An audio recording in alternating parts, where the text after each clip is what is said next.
పితా పుత్ర పవిత్రాత్మ నామమున ఆమెన్. క్రీస్తునాథుని యందు మిక్కిలి ప్రియులగు సహోదరి సహోదరులారా, ఈ వాక్య పరిచర్యకి మిమ్మందరినీ ప్రేమతో ఆహ్వానిస్తున్నాను. పౌలు రోమీయులకు రాస్తున్నట్టు లేఖ 8వ అధ్యాయము 28వ వచనము నుండి, దేవుని ప్రేమించు వారికి అనగా ఆయన ఉద్దేశానుసారం పిలువబడినటువంటి వారికి అన్నీయు మంచికే సమకూరునని మనకు తెలియను.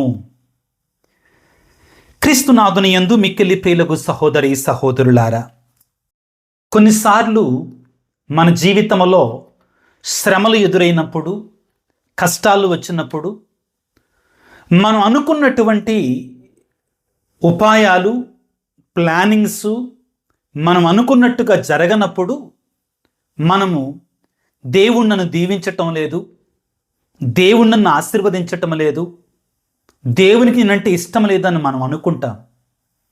కానీ ప్రియులారా, మనం గుర్తుంచుకోవాల్సింది ఏమిటి అంటే, దేవుడు ప్రేమామయుడు. దేవుడు మన మీద అనంతమైన ప్రేమ కలిగినటువంటి వాడు. మనం కొన్నిసార్లు మనం అనుకున్నటువంటి ఆ ప్రణాళికలు అనేటువంటివి జరగకపోయినా కానీ మనం ఇంకా ఆయన మీద నమ్మకాన్ని కలిగి ఉండి బ్రతకగలిగితే, మనం ఊహించిన దానికంటే, మనం వేసుకున్న ప్రణాళిక కంటే కూడా గొప్పగా ఆయన మన జీవితంలో గొప్ప కార్యాలను నెరవేరుస్తాడు. ఇది సత్యం ప్రియులకు దేవుని బిడ్డలారా. సముద్రం ఒడ్డున ఒక గ్రామంలో ఒక 50 సంవత్సరాల వ్యక్తి జీవిస్తూ ఉన్నాడు. 4 బిడ్డలు, కుమారులు, కుమార్తెలు. జీవితం చాలా కష్టంగా ఉంది. ఒక చిన్న పడవతో చేపలు పట్టుకుంటా ఆ వచ్చినటువంటి వాటిని అమ్ముకొని బ్రతుకుతున్నాడు. కానీ రాను రాను చేపలు సరిగా పడటల్లా, ఇంటి అద్దెకి డబ్బులు, తినడానికి డబ్బులు సరిపోవటల్లా, జీవితం కష్టంగా భారంగా నడుస్తూ ఉంది. ప్రతిరోజు పిల్లలను చూస్తున్నాడు. చదువులకి, ఇంటి అద్దెకి, కుటుంబ పోషణకి ధనం సరిపోవట్లా. కానీ చాలా భక్తి కలిగినటువంటి వాడు, దేవుని మీద ఆధారపడి జీవించేటువంటి వాడు, విశ్వాసంలో ఎటువంటి కొదువ కూడా లేనటువంటి వ్యక్తి, దేవుని మీద, యేసయ్య మీద ప్రేమ కలిగినటువంటి వ్యక్తి. ఈ విధంగా జరుగుతున్నటువంటి సమయంలో ప్రియులారా, ఇంకా జీవితం బహుభారంగా మారిపోతుంది. నిదానంగా విశ్వాసం సన్నగిలుతూ, దేవా ఎందుకయ్యా ఇలా చేస్తున్నావు అని దేవుని ప్రశ్నించటం ప్రారంభించాడు. ఈ కష్టమైన పరిస్థితులలోనే ఒక రోజున ఉదయాన్నే లేచి తన పడవను చూసుకోవడానికి సముద్రం ఒడ్డుకు వెళ్ళగానే ఇంకేముంది, గుండె గుబేలు అన్నది. ఆ రాత్రి వచ్చినటువంటి భయంకరమైన అలలకి తన పడవ ముక్కలు ముక్కలుగా ఇరిగిపోయి పడింది. కన్నీళ్లు కార్చాడు. ఇప్పుడు నా పిల్లలని, నా భార్యను ఏ విధంగా పోషించాలి అర్థం కాలేదు. ఇంటికి వచ్చాడు. పిల్లలు నాన్న వెంటనే ఇంటికి రావడాన్ని చూసి అర్థం కాలేదు. కానీ తండ్రి చెప్పలేకపోయాడు. దేవుని అడుగుతున్నాడు, నిందిస్తున్నాడు కొన్నిసార్లు. దేవా ఎందుకయ్యి ఇలా చేస్తున్నావు నా జీవితంలో? ఆయనను దేవుణ్ణి నిందించాడు. కానీ పడుకునే ముందు దేవుణ్ణి చిన్న ప్రార్థన చేసుకొని పడుకున్నాడు. నిద్ర పట్టట్లా, కుటుంబం జ్ఞాపకం వస్తుంది, బ్రతుకు జ్ఞాపకం వస్తుంది. సడన్గా లేచి వార్తలు వినడం ప్రారంభించాడు. అప్పుడే అర్థమైంది, ఆ రోజు పడవలో ఉన్నటువంటి వారందరూ సముద్రంలోనికి ఎవరైతే వెళ్ళారో వాళ్ళందరూ కూడా వారికి ఆచూకీ వారి జాడ లేదట. వార్తల్లో ఏమన్నారంటే వారు ఇప్పటికే చనిపోయి ఉంటారు అని తెలుసు. ఈ వ్యక్తి ఒక్కసారిగా తాను దేవుణ్ణి ఏ విధంగా నిందించానో తెలుసుకొని, అయ్యో దేవుడు నన్ను కాపాడటానికి ఈ విధంగా చేశాడు కదా, నేనెందుకు దేవుణ్ణి ఈ విధంగా నిందించాను? నేను ఆయనకి ప్రియమైనటువంటి కుమారుణ్ణి, ఆయన మీద నమ్మినటువంటి బిడ్డని కాబట్టే కదా నన్ను కాపాడింది అని బాధపడ్డాడు. ఆ రోజున ఎవరైతే పడవలున్నాయో సముద్రం మీదకి ఎవరైతే వెళ్ళారో వాళ్ళందరూ కూడా తరువాత కనబడలేదు. ఒక వారం ఆగిన తర్వాత సహాయక బృందాలు వచ్చి ఎవరెవరైతే పడవలను కోల్పోయారో వారందరికీ కూడా ఈసారి మామూలుగా తెడ్డు పడవలు కాకుండా మరపడవలనిచ్చారు. మరపడవలంటే తెడ్డు పడవలంటే మీకు తెలుసు. తెడ్డు పడవ అంటే తెడ్డేసుకొని నెట్టుకుంటా వెళ్ళాలి, నీళ్ళలో లాక్కుంటా. కానీ ఆధునికమైనటువంటి మరపడవలను వాళ్ళకి ఇచ్చారు. దానితో ఆ పెద్ద ఆయన, ఆ దేవుని మీద విశ్వాసం ఉన్నటువంటి ఆ వ్యక్తి యొక్క పేదరికం ఒక్కసారిగా మటుమాయపోయిపోయింది. ఎందుకంటే సులభంగా ఎక్కువ దూరం వెళ్ళి చేపలు పట్టుకొని రాగలుగుతున్నాడు. ఇప్పుడు కుటుంబానికి ఎటువంటి బాధ లేకుండా ఆ వ్యక్తి ఆ కుటుంబాన్ని పోషిస్తూ ఉన్నాడు.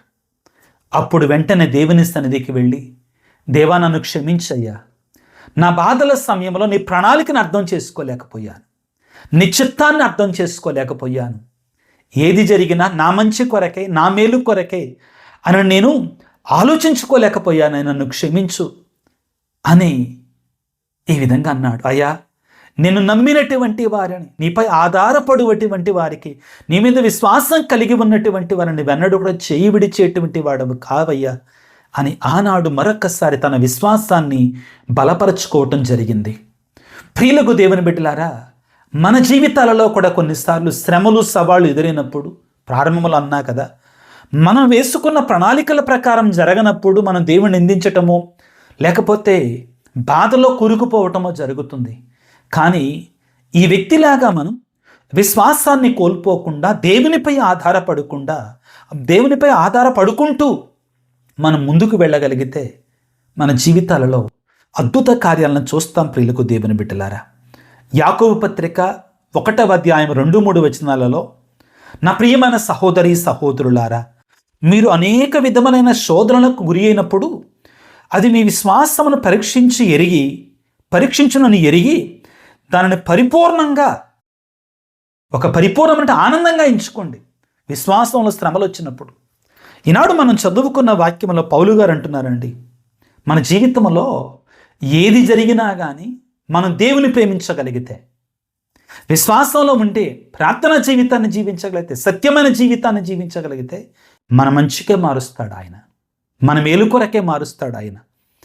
దేవుని ప్రేమించు వారికి, రోమపత్రిక 9వ అధ్యాయం 28వ వచనం, దేవుని ప్రేమించు వారికి అనగా ఆయన ఉద్దేశానుసారముగా పిలువబడినటువంటి వారికి అన్నీయూ మంచికే సమకూర్చునని మనకు తెలియను కదా. ప్రియులారా, మన దేవుడు నమ్మదగినటువంటి వాడు, ఆయన మీద ఆధారపడినటువంటి వారిని ఆయన చేయి విడిచేటువంటి వాడు కాడు. అది మనం బలంగా దృఢంగా విశ్వసించాలి. ముందుగా ఒక ఇంటికి ఫౌండేషన్ లాగా, పునాది లాగా మనలో ఆ విశ్వాసం ఉండాలి. ఆ విశ్వాసం ఉన్నప్పుడు, అటువంటి విశ్వాసం ఉన్నప్పుడు మనకి ఏం జరిగినా కానీ దేవుడు దానిని మంచిగా మారుస్తాడు, మన మేలు కొరకే మారుస్తాడు. దీనిని మనం విశ్వసించాలి. అదే కాకుండా మన వ్యక్తిత్వాన్ని మార్చేస్తుందండి మన కష్టాలు, మన శ్రమలు అనేటువంటివి. పేతురు రాసిన మొదటి లేఖలో 1వ అధ్యాయం 6-7 వచనాలు దయచేసి చదవండి. అందరూ తెలిసిన మాటలేనండి, కానీ ముఖ్యమైన మాటలు. ఏమంటారు ఆయన? దీని విషయంలో మీరు ఎక్కువగా సంతోషించండి, ఎందుకంటే మరి కొంతకాలం పాటు మీరు శోధనలకు గురి అయినా కానీ మీ విశ్వాసం స్వచ్ఛమైనదని పరీక్షించబడుటకై, ఆ తరువాత ఆయన మహిమలో పాల్గొనుటకై మీకు శ్రమలు వస్తాయి. అదే పేతురు గారు రాసిన లేఖలో మరొక చోట అంటారండి. పేతురు గారు ఏమంటారంటే, ఇహలోకములో మనం పొందేటువంటి ఈ శ్రమలు అనేటువంటివి మనం పొందబోయేటువంటి మహిమతో పోలిస్తే అవి చాలా చిన్నవిగా భావించబడాలి. అయినను ఈ శ్రమల ద్వారా క్రీస్తు శ్రమలలో మనం పాలు పంచుకుంటున్నామని, ఆ పునీతులు పొందినట్టు శ్రమల్లో మనం కూడా పాలు పంచుకుంటున్నామనేటువంటి సత్యాన్ని ఎరిగి మనం సంతోషించాలి అంటారు. ప్రభునందు ప్రియులకు దేవుని బిడ్డలారా, ఈరోజు నేను మీ ముందుంచినటువంటి ఆ చేపలు పట్టేటువంటి ఆ వ్యక్తి యొక్క ఉపమానం ఎంతో కనువిప్పుగా మనకు ఉండాలి. అతనికి అన్నీ సవ్యంగా జరగనప్పుడు, తన పడవ ఇరిగిపోయినప్పుడు దేవుని నిందించాడు. విశ్వాసం కలిగినటువంటి వాడే, దేవుని నమ్మినటువంటి వాడే, ప్రార్థన చేసుకునేటువంటి వాడే. కానీ కష్టాలు కొన్నిసార్లు మనం ఆ విధంగా చేస్తాయండి. ప్రభువు చెప్పినట్టు ఉపమానంలో ప్రియులారా, విత్తువాడు ఒకడు విత్తనాలు చల్లుకుంటూ వెళ్ళాడు.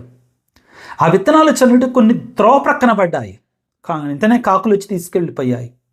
కొన్ని రాతి నేల మీద పడ్డాయి, ఎదిగాయి కానీ ఎండవేడిమికి ఆ రాతి నేల వెళ్ళలేవు కాబట్టి చచ్చిపోయాయి. కొన్ని ముళ్ళ పొదల్లో పడ్డాయి. ఈ ముళ్ళ పొదలేంటి? లోకపు ఆశలే కావచ్చు, లోకపు కష్టాలు కావచ్చు. విశ్వాసులే వాళ్ళు కూడా. కాస్త కుస్త విశ్వాసం ఉంది, కానీ ఈ లోకపు ఆశలు, ఈ లోకపు కష్టాలు వచ్చినప్పుడు మనం దాంట్లో పడిపోతాను. అలా చేయకూడదనేటువంటిది ఈనాటి వాక్య సారాంశం ప్రియులారా.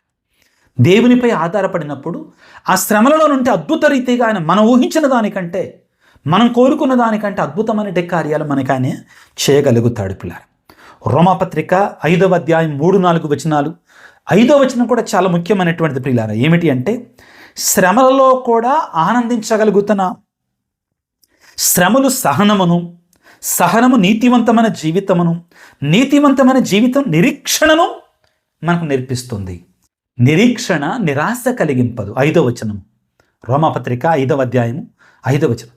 నిరీక్షణ నిరాశను కలిగింపదనమాట. నీకు దేవునిపై ఉన్నట్టు ఆ నిరీక్షణ, ఆ నమ్మకం, ఆ విశ్వాసం నీలో నిరాశ అనేది లేకుండా చేస్తుంది. ఎప్పుడు నువ్వు నిరీక్షణ కలిగి ఉన్నట్లయితే, నమ్మకాన్ని కలిగి ఉన్నట్లయితే ప్రియులకు దేవుని బిడ్డలారా. ఈ సందర్భంగా మీకు నేను చాలా సందర్భాలు ఇచ్చినటువంటి ఒక ఉదాహరణ బైబిల్ గ్రంథం నుంచి ఇవ్వాలనుకుంటున్నాను. ఏమిటి? పాత నిబంధన గ్రంథంలో యోసేపు యొక్క జీవితం. 10 మంది అన్నలు, ఇంకో తమ్ముడు ఉన్నాడు, బెంజమిన్ ఉన్నాడు, తమ్ముడు ఉన్నాడు. 10 మంది అన్నలు. అన్నలే ఇతని మీద ఈర్ష్యపడ్డారు. నీళ్లు లేని బావిలో వేశారు. చచ్చిపోయాడని చెప్పాడు తండ్రికి. ఎక్కడ కూడా బాధపడలా యోసేపు. దేవుని మీద నమ్మకాన్ని ఉంచాడు. ఫరో రాజు యొక్క సైన్యాధిపతి ఇంట్లోనే కుదిరాడు పనికి. ఆ యొక్క సైన్యాధిపతి యొక్క భార్య అతనిని నిందించింది. శ్రమల పాలయ్యాడు, చెరసాలలో పడ్డాడు. బాధపడలా, దేవుని మీద నమ్మకాన్ని వదులుకోలా. చివరికి ఐగుప్తు దేశానికి రాజు తర్వాత రాజు అయ్యాడు. రాజు అంతటి వాడయ్యాడు. ఆ సందర్భంలో యోసేపు ఒక మాట అంటాడు ప్రియులకు దేవుని బిడ్డలారా. ఆదికాండము 50వ అధ్యాయం 20వ వచనంలో ఏమంటారంటే, అన్నలు యోసేపును చూస్తానికి వస్తారు, కానీ యోసేపుని తెలియదు అతనికి, వాళ్ళకి. వెంటనే యోసేపుని తెలియగానే వాళ్ళు భయపడిపోతుంటారు. అమ్మో, మేము మా తమ్ముడు యోసేపుకి ఇన్ని కీడులు చేశాం కదా, చచ్చిపోయాడని చెప్పాం కదా మా నాన్నతోటి, ఇంత కీడు చేశాం కదా, ఇప్పుడు మా మీద కక్ష తీర్చుకుంటాడేమో అని వాళ్ళు భయపడుతుంటే యోసేపు ఒక గొప్ప మాట అన్నాడు పిల్లారా. ఆదికాండం 50వ అధ్యాయం 20వ వచనం, మీరు నాకు హాని తలపెట్టిదరి, కానీ దేవుడు దాన్ని నాకు దీవెనగా మార్చాడు. కీడుని దేవుడు, మనుషులు చేపట్టిన కీడుని దేవుడు దానిని దీవెనగా మారుస్తాడు. ఎప్పుడు మనం ఆయన మీద నమ్మకాన్ని విడవకుండా, విశ్వాసాన్ని వదలకుండా జీవించగలిగినప్పుడు, అప్పుడు ఆయన అద్భుత హస్తాన్ని మన జీవితాలలో మనం చూస్తాం ప్రియులకు దేవుని బిడ్డల. సామెతల గ్రంథము 16వ అధ్యాయం 9వ వచనములో, మనుష్యుడు తన మార్గమును ఆలోచించుకొనుగాక, కానీ యెహోవా వాటికి సఫలాన్ని చేస్తాడు. ఆయనండి మనకి ఆశీర్వాదాన్ని ఇచ్చేటువంటి వాడు. ఆయన మీద ఆధారపడాలి. ఇర్మియా గ్రంథం 29వ అధ్యాయం 11వ వచనం చక్కగా ఉంటుంది ప్రియులకు దేవుని బిడ్డలారా. ఏమని ఉంటుంది?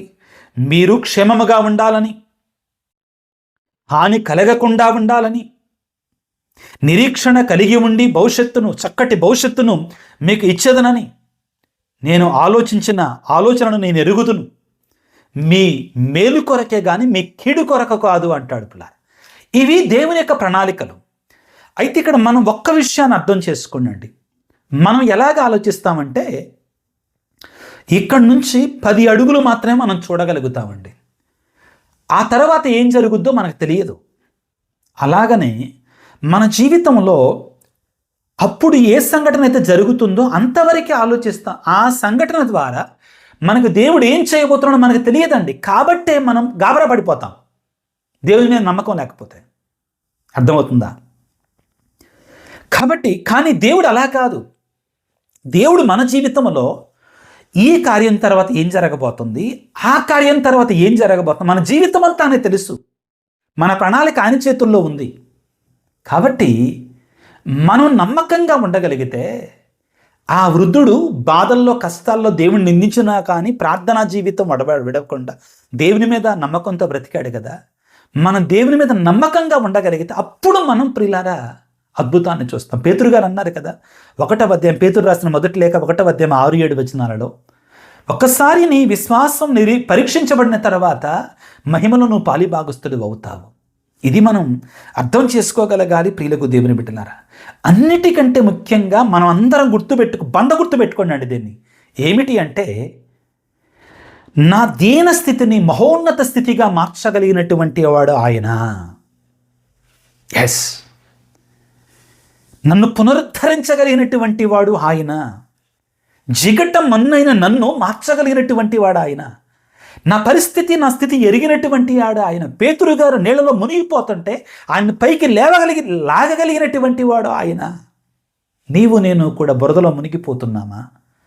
ఆర్థిక పరిస్థితులు కావచ్చు, ఆత్మీయ పరిస్థితులు కావచ్చు, పిల్లల విషయమై కావచ్చు, భార్యాభర్తల మధ్యలో ఉన్న సంబంధం కావచ్చు, లేకపోతే ఉద్యోగరీత్యా కావచ్చు, చదువుల నిమిత్తమై కావచ్చు, ఏదైనా కావచ్చు. నీ బాధ బిడ్డ, నీ వేదన, నేను కూరుకుపోయాను, నా వల్ల కాదు అనుకుంటున్నావా? నీ స్థితిని, నీ పరిస్థితిని ఆయన పరిపూర్ణంగా మార్చగలిగినటువంటి వాడు. ప్రియులారా, యోసేపు నీళ్లు లేని గోతిలో పడిపోయాడు.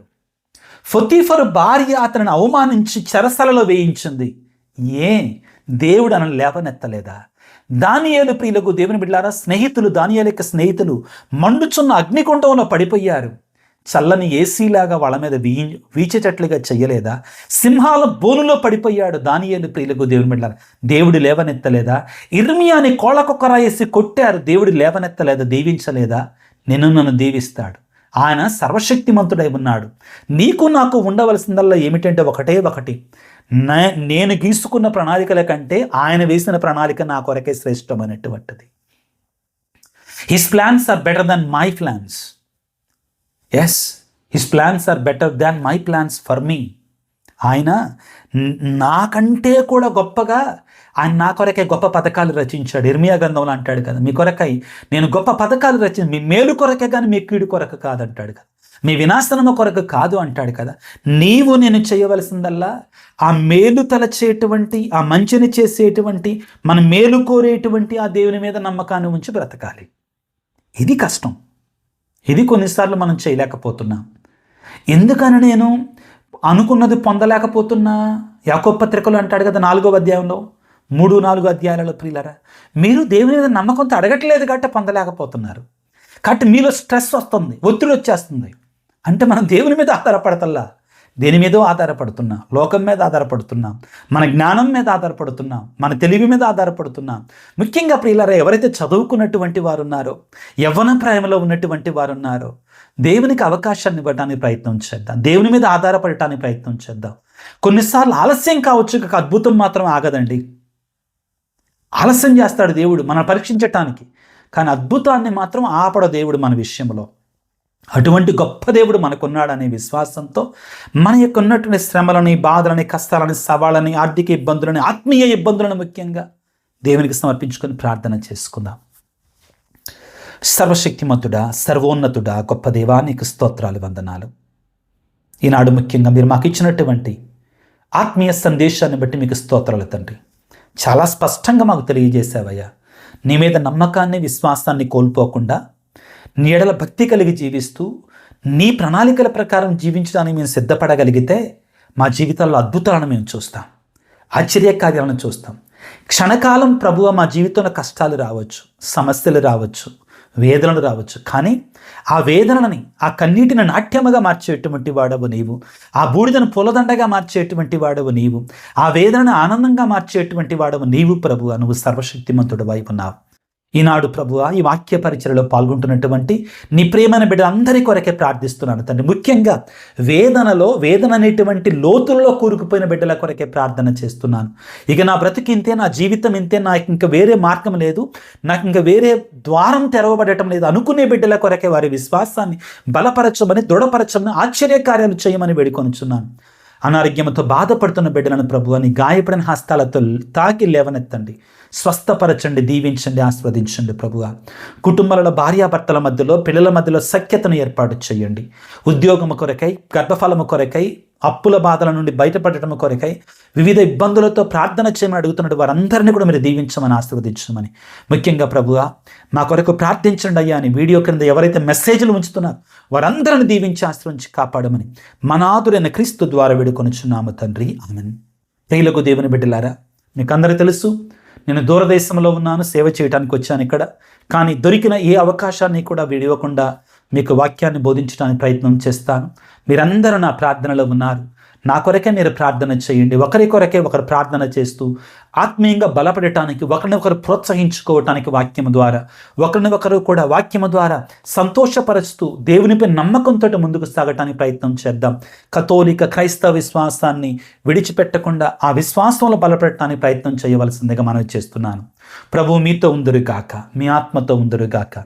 సర్వశక్తి గల సర్వేశ్వరుడు పిత, పుత్ర, పవిత్రాత్మ మిమ్ము మీ కుటుంబాలను చల్లగా దీవించి ఆశీర్వదించి కాపాడుదురుగాక. God bless you. దేవుడు మిమ్ము దీవించుగాక. ఆమేన్.